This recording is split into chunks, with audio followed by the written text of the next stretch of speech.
Hello ಸ್ನೇಹಿತರೆ, ಎಲ್ರಿಗೂ ನಮಸ್ಕಾರ. Welcome to my channel.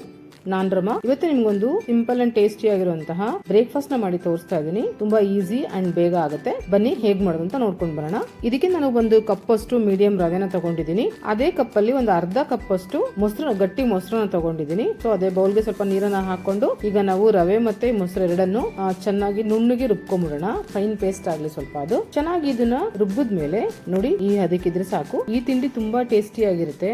ಮಕ್ಳಿಗಂತೂ ತುಂಬಾನೇ ಇಷ್ಟ ಆಗುತ್ತೆ. ಒಂದ್ಸತಿ ಟ್ರೈ ಮಾಡಿ. ಡಿಫ್ರೆಂಟ್ ಬ್ರೇಕ್ಫಾಸ್ಟ್ ಕೂಡ ಇದು. ಸ್ನೇಹಿತರೆ, ನಾನು ಯಾಕೆ ಇಷ್ಟು ದಿನ ವಿಡಿಯೋಸ್ ಮಾಡಿರ್ಲಿಲ್ಲ ಅಂದ್ರೆ ಸ್ವಲ್ಪ ಬೇಜಾರಾಗಿತ್ತು. ಯಾಕಂದ್ರೆ ತುಂಬಾ ಕಷ್ಟಪಟ್ಟು ವಿಡಿಯೋಸ್ನ ಮಾಡ್ತಾ ಇದ್ದೀನಿ. ಆದ್ರೂ ಜಾಸ್ತಿ ವ್ಯೂಸ್ ಬರ್ತಾ ಇರಲಿಲ್ಲ, ಹಾಗೆ ಸಬ್ಸ್ಕ್ರೈಬರ್ಸು ಜಾಸ್ತಿ ಆಗಲಿಲ್ಲ. ನನಗೆ ತುಂಬ ಬೇಜಾರಾಯಿತು. ಆದರೆ ನಾನೇ ಮತ್ತೆ ಯೋಚನೆ ಮಾಡಿದೆ. ಸೊ ನನ್ನ ಚಾನಲಲ್ಲಿ 350+ ಸಬ್ಸ್ಕ್ರೈಬರ್ಸ್ ಇದ್ದಾರೆ. ಅವರು ಇಷ್ಟಪಟ್ಟು ನನ್ನ ವಿಡಿಯೋಸ್ನ ನೋಡ್ತಾ ಇದ್ದಾರೆ, ಹಾಗೆ ನಂಗೆ ಸಪೋರ್ಟ್ ಮಾಡ್ತಾ ಇದ್ದಾರೆ. ಅದಕ್ಕೋಸ್ಕರ ನಾನು ಮತ್ತೆ ವಿಡಿಯೋಸ್ ಮಾಡಬೇಕು ಅಂತ ಒಳ್ಳೊಳ್ಳೆ ರೆಸಿಪಿಗಳನ್ನ ನಾನು ನಿಮಗೋಸ್ಕರ ಮಾಡ್ತಾ ಇದ್ದೀನಿ. ಹಾಗೆ ನೋಡಿ, ಸಪೋರ್ಟ್ ಮಾಡಿ, ಲೈಕ್ ಮಾಡಿ, ಶೇರ್ ಮಾಡಿ, ಕಮೆಂಟ್ ಮಾಡಿ. ಇದನ್ನ ನಾವು ಒಂದು 10ರಿಂದ 15 ನಿಮಿಷ ಹಾಗೇನೆ ನೆನೆಯಕ್ಕೆ ಬಿಟ್ಬಿಡೋಣ. ನೆಕ್ಸ್ಟ್ ಇದಕ್ಕೆ ನಾನೊಂದು ಒಗ್ಗರಣೆನ ರೆಡಿ ಮಾಡ್ಕೊಳ್ತಾ ಇದ್ದೀನಿ. ಇಲ್ಲಿ ಒಂದು ಪ್ಯಾನ್ ಅನ್ನ ಬಿಸಿ ಮಾಡ್ಕೊಂಡು ಅದಕ್ಕೆ ಒಂದು 2 ಸ್ಪೂನ್ ಅಷ್ಟು ಎಣ್ಣೆನ ಹಾಕ್ತಾ ಇದ್ದೀನಿ. ಎಣ್ಣೆ ಬಿಸಿ ಆದ್ಮೇಲೆ ಸ್ವಲ್ಪ ಸಾಸಿವೆ, ಕರಿಬೇವನ್ನ ಹಾಕ್ತಾ ಇದ್ದೀನಿ. ಸಾಸಿವೆ ಚೆನ್ನಾಗಿ ಸಿಡಿದ್ಮೇಲೆ 1 ಸ್ಪೂನ್ ಅಷ್ಟು ಕಡಲೆಬೇಳೆ, 1 ಸ್ಪೂನ್ ಅಷ್ಟು ಉದ್ದಿನ ಬೇಳೆನ ಹಾಕ್ತಾ ಇದ್ದೀನಿ. ಇದು ಕೂಡ ಚೆನ್ನಾಗಿ ಎಣ್ಣೆಲ್ಲೇ ಬಾಡಿಸ್ಕೊಳ್ಳೋಣ. ಮೀಡಿಯಂ ಫ್ಲೇಮ್ ಮೇಲೆ ಇರ್ಲಿ. ಚೆನ್ನಾಗಿ ಬಾಡಿಸಿದಾದ್ಮೇಲೆ ನಾನು ಇದಕ್ಕೆ ಸ್ವಲ್ಪ ಸಣ್ಣದಾಗಿ ಹಚ್ಚಿಟ್ಕೊಂಡಿರುವಂತ ಶುಂಠಿನ ಆಡ್ ಮಾಡ್ತಾ ಇದ್ದೀನಿ. ಸೊ ಈ ಶುಂಠಿ ಆಡ್ ಮಾಡೋದ್ರಿಂದ ದೋಸೆ ಟೇಸ್ಟ್ ತುಂಬಾನೇ ಡಿಫ್ರೆಂಟ್ ಆಗಿರುತ್ತೆ. ಸ್ವಲ್ಪ ಖಾರಕ್ಕೆ ಹಸಿ ಮೆಣಸಿನಕಾಯಿ ಸಣ್ಣದಾಗಿ ಹಚ್ಕೊಂಡು ಹಾಕ್ತಾ ಇದ್ದೀನಿ. ಇದನ್ನು ಹಾಗೆ ನಾವು ಎಣ್ಣೆಲಿ ಬಾಡಿಸ್ಕೊಂಡ್ಮೇಲೆ ನಾನೀಗ ಇದಕ್ಕೆ ಸಣ್ಣದಾಗಿ ಹಚ್ಚಿಟ್ಟಿರುವಂತಹ 1 ಬೌಲ್ ಅಷ್ಟು ಈರುಳ್ಳಿನ ಹಾಕ್ತಾ ಇದ್ದೀನಿ. ಈರುಳ್ಳಿನ ಚೆನ್ನಾಗಿ ಹಾಗೆ ಎಣ್ಣೆಲಿ ಬಾಡಿಸ್ಕೊಳ್ಳೋಣ. ಸ್ನೇಹಿತರೆ, ಅಷ್ಟರಲ್ಲಿ ನಾನು ಲಾಸ್ಟ್ ವಿಡಿಯೋದಲ್ಲಿ ನಿಮ್ಗೊಂದು ಒಗಟನ್ನ ಕೇಳಿದ್ದೆ. ಅದ್ರ ಉತ್ತರ ಹೇಳ್ತೀನಿ. ಮುಳ್ಳಮ್ಮನ ಹೊಟ್ಟೆಯಲ್ಲಿ 300 ಮಕ್ಕಳು ಯಾರಿವಳು ಅಂತ.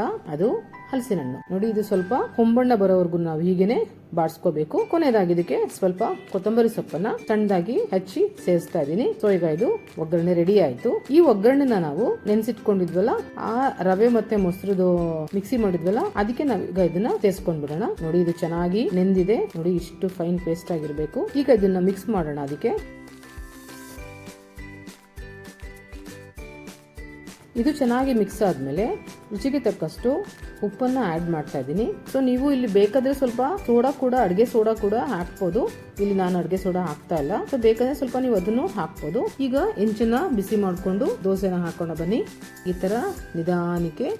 ತುಂಬಾ ದೊಡ್ಡದಾಗಿ ದೋಸೆ ಬೇಕಂತ ಹೇಳಿದ್ರೆ ಒಂದು 2 ಸೌಟ್ ಅಷ್ಟು ತಗೊಳ್ಳಿ. ನಾನು ಇಲ್ಲಿ ಚಿಕ್ಕದಾಗಿ ಸೆಟ್ ದೋಸೆ ತರ ಮಾಡ್ತಾ ಇದ್ದೀನಿ. ಅದಕ್ಕೆ ನಾನು ಚಿಕ್ಕದಾಗಿನೇ ಮಾಡ್ತಾ ಇದ್ದೀನಿ. ಸೊ ಈಗ ಇದನ್ನ 1 ನಿಮಿಷ ಮುಚ್ಚಿಟ್ಬಿಡೋಣ.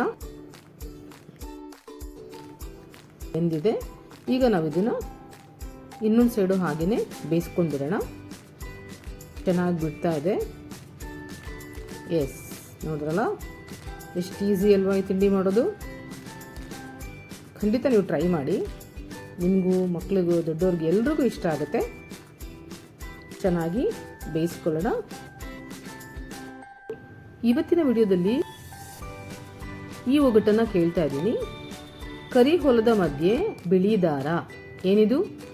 ಉತ್ತರ ಗೊತ್ತಿದ್ರೆ ಕಮೆಂಟ್ ಮಾಡಿ. ಇಲ್ಲಾಂದರೆ ಮುಂದಿನ ವಿಡಿಯೋದಲ್ಲಿ ಉತ್ತರನ ಹೇಳ್ತೀನಿ. ಎಲ್ಲ ನೋಡೋಕ್ಕೆ ಸೇಮ್ ಸೆಟ್ ದೋಸೆ ಥರನೇ ಇರುತ್ತೆ.